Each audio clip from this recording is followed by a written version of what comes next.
नमस्ते दोस्तों, स्वागत है आप सभी का हमारे YouTube चैनल NT क्लासेज पर। हमने स्टार्ट किया था सिंपल इंटरेस्ट साधारण ब्याज, जिसके अपने 3 क्लासेस पूर्ण हो चुकी हैं। आज अपने इस क्लास 4 के अंदर टाइप नंबर 5 और टाइप नंबर 6 के बारे में अध्ययन करने वाले हैं। हमने टाइप फर्स्ट के अंदर जो अपने साधारण सूत्र थे उसके अकॉर्डिंग अपने सवालों को हल किया था।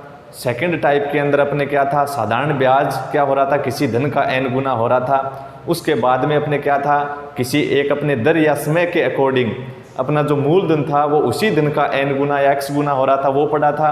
फिर अपने क्या था, T1 वर्षों में कोई धन x गुना था या x1 गुना था, फिर T2 वर्षों में कितने गुना हो जाएगा, उसी अनुरूप अपने दर के अकॉर्डिंग अपने क्वेश्चन किए थे। आज अपने इसका पढ़ने जा रहे हैं साधारण ब्याज का टाइप नंबर 5। तो टाइप नंबर 5 के अंदर अपने क्या होगा कि आपके पास कोई मूलधन दिया गया होगा। क्या होगा, आपके पास कोई मूलधन दिया गया होगा। ये लीजिए, आपके पास कोई मूलधन होगा, ठीक है। उस मूलधन को वो क्या करेगा, कोई 2 भागों में विभाजित कर देगा कि अपने पास कोई मूलधन दिया गया है, जैसे 2000 रुपये, 3000 रुपये, कुछ भी। उस मूलधन को विभाजित करेगा 2 भागों में, एक पहला भाग बन जाएगा, एक दूसरा भाग बन जाएगा। जैसे आपके पास मूलधन है कोई P, क्या है P क्या है, मूलधन है अपने पास। इसको 2 भागों में डिवाइड कर देगा। जैसे पहले भाग को अपने कह दें P1, दूसरे भाग को कह दें P2। यानी अपने पास जैसे मूलधन था 2000 रुपये, फिर कहेगा कि इसको अपने 2 भागों में विभाजित किया जाता है। पहले भाग को 3% 5 वर्ष के लिए, दूसरे भाग को अपने क्या करेगा, जैसे 2 वर्ष और 8% की दर से उधार देता है। फिर अपने पास कहेगा कि ये जो भाग थे वो आप ज्ञात कीजिए। यानी कोई मूलधन था, उस मूलधन को उसने 2 भागों में विभाजित कर दिया। इस जो मूलधन था जैसे 2000 रुपये, 3000 रुपये, उसको डिवाइड करेगा। तो उसने डिवाइड कर दिया P1 और P2 भागों में। फिर कहेगा जो P1 भाग है उसको R1 दर, यानी दर का मान दिया R1, समय दे दिया T1। फिर अपने पास मूलधन जो दूसरा भाग था, मूलधन को 2 भागों में विभाजित किया था, उस दूसरे भाग को R2 दर पर और T2 वर्ष के लिए यानी समय दे दिया आपको T2। इस पे वो उधार देता है या फिर किसी से उधार वो खुद लेता है, यानी उधार दिया जाता है या फिर उधार लिया जाता है। क्या था, कोई मूलधन था, उस मूलधन को उसने 2 भागों में डिवाइड कर दिया, यानी 2 भागों में विभाजित किया। और पहले भाग को R1 प्रतिशत दर और T1 समय के लिए उधार देता है या फिर किसी से उधार लेता है। और दूसरा जो भाग था उसके लिए दर का मान दे दिया R2, समय का मान दे दिया T2। अब आपको क्या कहेगा, जो अपने पास ये जो भाग थे P1 और P2, यानी जो धन को विभाजित करके अपने पास धन का जो मान बना था, जैसे 2000 रुपये को विभाजित किया तो आपने एक को x मान लिया, दूसरा हो गया 2000 माइनस x। तो जो भाग थे अपने पास, उन भाग का क्या मान था, यानी P1 और P2 को आपको ज्ञात करना देगा।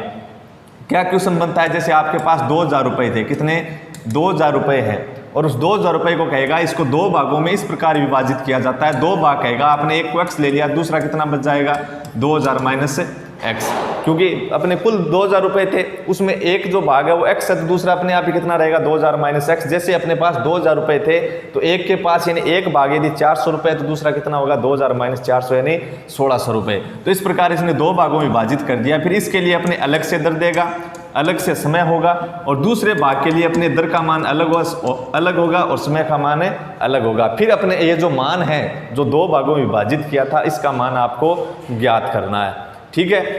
तो यहाँ पे आप क्या करोगे, इस प्रकार का जब आपसे क्वेश्चन पूछा जाए, आपको लगे कि अपने पास मूलधन था, उसको 2 भागों में डिवाइड किया गया है, तब आपके पास ट्रिक क्या बनती है, तब आपके पास ट्रिक बनेगी कि अपने पास जो 2 भाग बन रहे हैं, जैसे P1 और P2 बन रहे थे, तो आप क्या लिखोगे, P1 बाई P2 बराबर 100 प्लस R2 और T2 बट्टे में आप लिखोगे 100 प्लस R1 T1।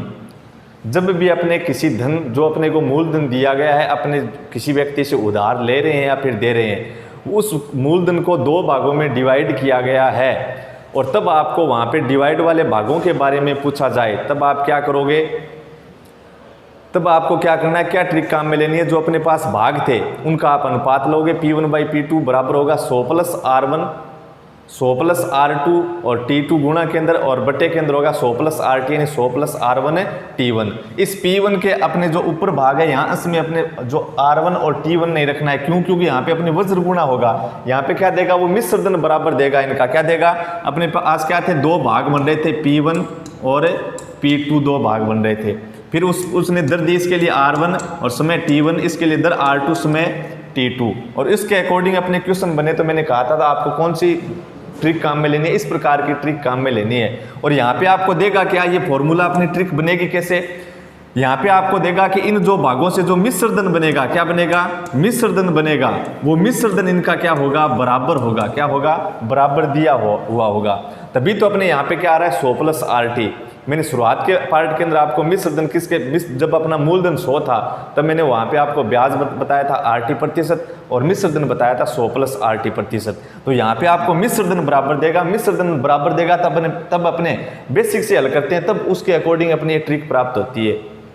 तो क्या करोगे, P1/P2 बराबर 100 + R2T2 और बट्टे में 100 + R1T1। ये अपनी ट्रिक बनेगी। किस प्रकार बनेगी देखो, अपने क्या कह दिया, क्या कह रहा है यहाँ पे कि मूलधन 2 भागों में विभाजित किया। इसने एक भाग को P1 माना था, दूसरे भाग को P2 माना था।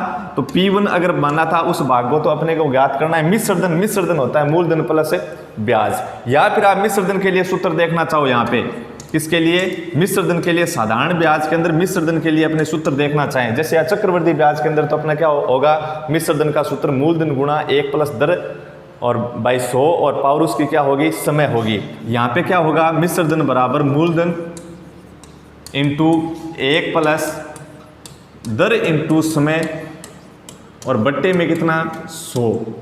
वहाँ पे तो क्या होगा, चक्रवर्ती ब्याज के अंदर जब अपन चक्रवर्ती मिश्रधन पढ़ते हैं तो होता है मूलधन गुणा 1 + दर और बाई 100 उसकी पावर क्या आएगी, समय आएगी। लेकिन यहाँ पे क्या बनेगा, मिश्रधन का सूत्र मूलधन गुणा 1 + दर इंटू समय और बट्टे में कितना है 100। ये अपने किसका सूत्र है, मिश्रधन का सूत्र। किसके अंदर, अपने सिंपल इंटरेस्ट के अंदर। इससे आप मिश्रधन निकाल सकते हो। नहीं, अपने सीधा अपने मिश्रधन निकालते हैं कैसे, कि मूलधन प्लस ब्याज। मिश्रधन होता है अपना मूलधन प्लस ब्याज। तो मूलधन है आपके पास क्या, P1, क्या है P1 प्लस ब्याज होगा क्या, मूलधन गुणा दर गुणा समय और बट्टे में कितना 100 बराबर क्या होगा, P2 भाग पर मिश्रधन निकाल रहे हैं क्योंकि इसने क्या कहेगा क्वेश्चन के अंदर आगे कि P1 भाग का जो मिश्रधन होगा वो P2 भाग के मिश्रधन के बराबर होगा। तब मैंने आपको ट्रिक बताई थी कि आपको ये ट्रिक काम में लेनी है। तो आपको P2 पर मिश्रधन देखना है तो मूलधन प्लस ब्याज, P2 पर ब्याज क्या होगा, दर होगी मूलधन गुणा दर गुणा समय और बट्टे में क्या 100। फिर आप क्या लोगे, इनका LCM लोगे तो ये 100 P1 बनेगा और प्लस में आ जाएगा P1 R1 T1 बट्टे में 100 और बराबर ये बन जाएगा 100 P2 plus P2 R2 T2 और पूरे के बट्टे में कितना रहेगा 100 रहेगा। 100 से 100 आपका क्या होगा, कैंसिल होगा। ठीक है, इस प्रकार बन जाएगा 100 P1 plus P1 R1 T1 और बराबर क्या P2, कितने P2 100 P2 और प्लस में कितने P2 R2 और T2। किसकी बात कर रहे हैं अपने की, ये ट्रिक किस प्रकार बनी थी। फिर अपने क्या होगा कि यहाँ पे देखो इस भाग में भी P1 है, इसमें भी P1 है, दोनों पदों में। तो P1 आपका क्या आएगा कॉमन, तो कितना बन गया 100 प्लस R1 T1 बराबर इधर P2 कॉमन आएगा तो क्या बनेगा 100 प्लस R2 और T2। आपको क्या चाहिए, P1 और P2 का मान चाहिए तो P2 इधर अपने गुणा में कहाँ ले आएंगे, भाग में, तो बनेगा P1/P2 बराबर में इधर क्या था 100 प्लस R2 और T2 इधर गुणा में था 100 प्लस R1 T1 तो इधर वाला कहाँ चला जाएगा पक्षांतर करने में, भाग में। तो क्या मान बनेगा P1/P2 बराबर 100 प्लस R2 T2 और बट्टे में आ जाएगा गुणा वाला भाग पक्षांतर करने में RHS में किसमें 100 प्लस R1 T1। आई बात समझ में कि किस प्रकार अपनी ट्रिक बनी थी। तो जब भी अपने पास किस प्रकार के क्वेश्चन के अंदर काम में लोगे, देखो कब काम में लेना है आपको, जब आपके पास कोई मूलधन दिया गया है, उस मूलधन को 2 भागों में विभाजित कर दे, दोनों के लिए अपने दर समय का मान अलग अलग दिया गया है और फिर आपको कह दे, फिर आपको क्या कहे कि इस भाग का जो मिश्रधन है वो दूसरे भाग का जो मिश्रधन दिया गया है आपको, वो दोनों मिश्रधन आपस में क्या हो, बराबर हो। तो आपको ट्रिक काम में लेनी है, क्या क्या ज्ञात करना, उसके अंदर जो 2 भाग थे उनका मान ज्ञात करना है। तब आप ट्रिक काम में लोगे P1/P2 बराबर 100 plus R2 T2/100 plus R1 T1। आई बात समझ में। अब चलते हैं इसके क्वेश्चन की तरफ कि किस प्रकार के क्वेश्चन अपने को मिलेंगे। देखो ये रहा आपका क्वेश्चन क्या दिया गया है कि यदि 2700 रुपये को 2 भागों में 2700 रुपये को 2 भागों में इस प्रकार विभाजित किया जाता है कि पहले भाग पर 10% की दर से 3 वर्ष में प्राप्त मिश्रधन 8% की दर से 5 वर्ष में प्राप्त मिश्र धन के बराबर है। तो जो अपने भाग है उन भाग का मान ज्ञात कीजिए, यानी जो भाग वाली राशि है वो ज्ञात कीजिए। किस प्रकार करोगे, क्वेश्चन आप समझ गए होंगे कि आपको एक क्या दे रखा है, राशि दे रखी है, मूलधन दे रखा है, उसको 2 भागों में विभाजित किया है, दोनों के लिए दर और समय अलग अलग है और मिश्र धन वहां पे समान है। तो अपना ये कौन सा टाइप बन रहा था, टाइप नंबर 5 था। कौन सा, टाइप नंबर 5। तो किस प्रकार करोगे, आपको भाग वाली राशि ज्ञात करनी है। तो क्या लिखोगे, क्या ट्रिक थी, P1/P2 बराबर 100 + R2 T2 बट्टे में क्या था 100 + R1 T1। ट्रिक किस प्रकार बनी थी वो मैंने बता दिया। और बेसिक से करना चाहो तो जैसे मैंने ट्रिक को हल किया था, ट्रिक प्राप्त की थी, वही अपना क्या था, बेसिक तरीका था, उसके अकॉर्डिंग आप कर सकते हो। लेकिन सवाल का हल क्या रहेगा, थोड़ा बड़ा रहेगा। उस बेसिक से अपने क्या बनाई है, ट्रिक बनाई है। तो P1/P2 बराबर क्या था, फॉर्मूला था 100 + R2 T2/100 + R1 T1। तो P1 अपने पास है क्या, नहीं है। P2 भी अपने पास नहीं है, बराबर 100 + R2 का मान, R2 कितना है आपके पास, R2 की वैल्यू कितनी है 8 और T2 का मान है 5, यानी 8 × 5 आएगा तो कितना बन जाएगा 40 + 100 + R1 T1।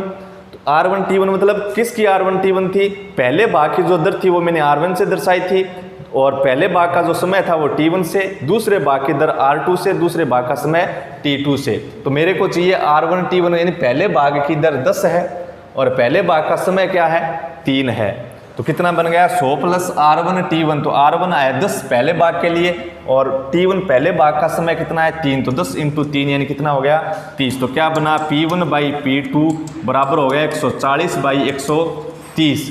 एक शून्य से अपनी एक शून्य क्या हो गई, कैंसिल, यानी P1 / P2 बराबर कितना 14:13।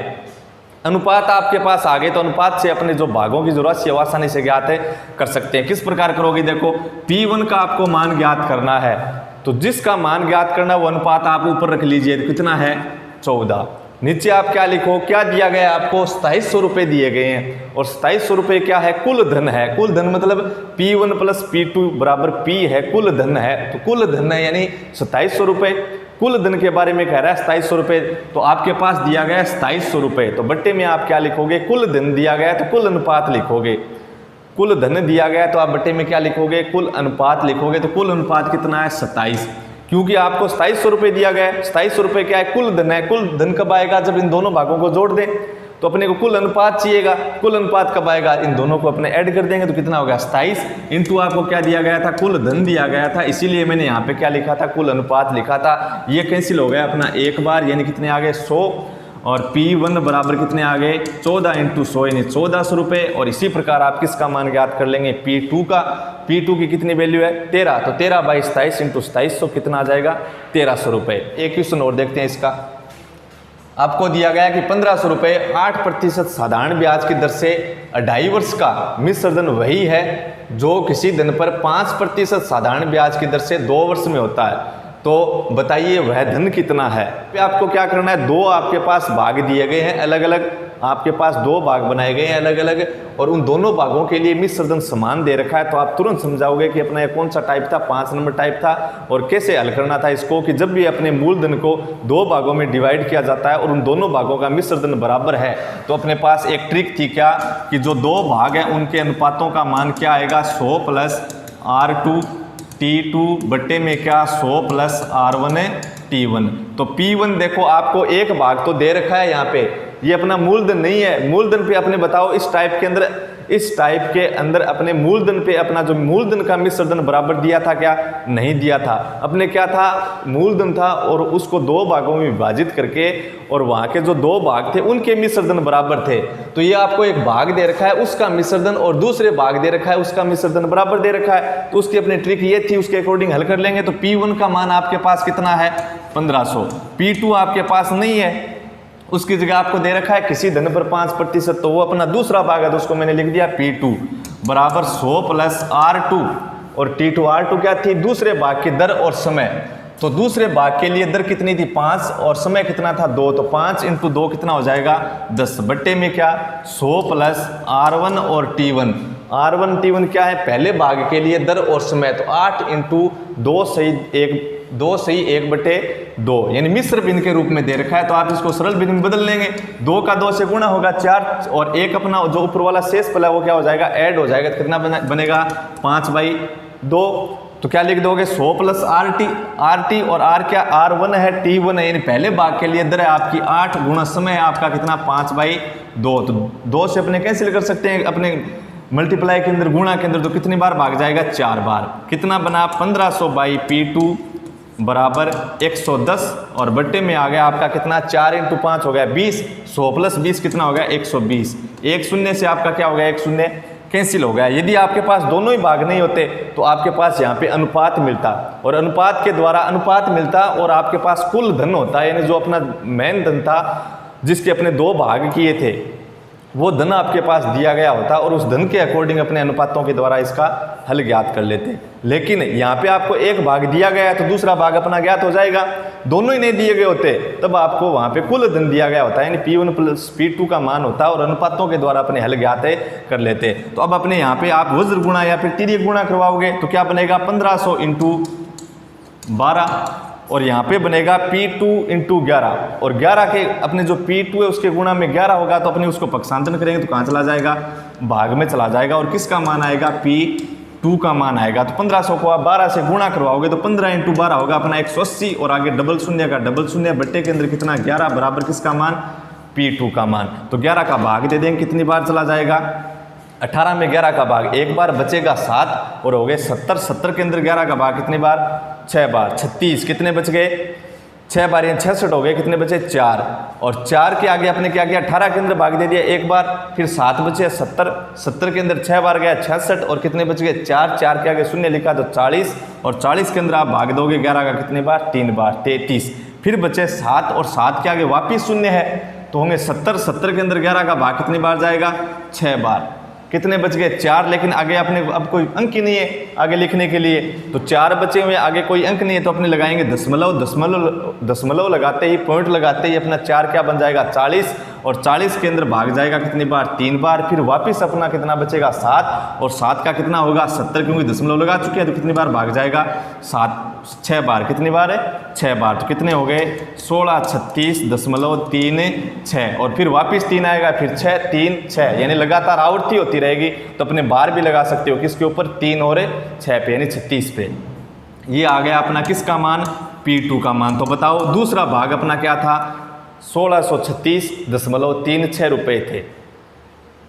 किस प्रकार के क्वेश्चन मिले आपको, एक धन दिया गया उसको 2 भागों में डिवाइड किया गया और उन दोनों भागों के मिश्र धन यदि बराबर दिए गए हैं तो आप इस प्रकार की ट्रिक काम में लोगे, आसानी से हल कर सकते हो। यदि बेसिक से करना चाहो तो मैंने आपको जब ये ट्रिक बनाकर बताई थी उसके according P1 P2 R1 R2 और T1 T2 के आप मान रखना, उस बेसिक के अकॉर्डिंग भी आप हल कर सकते हो।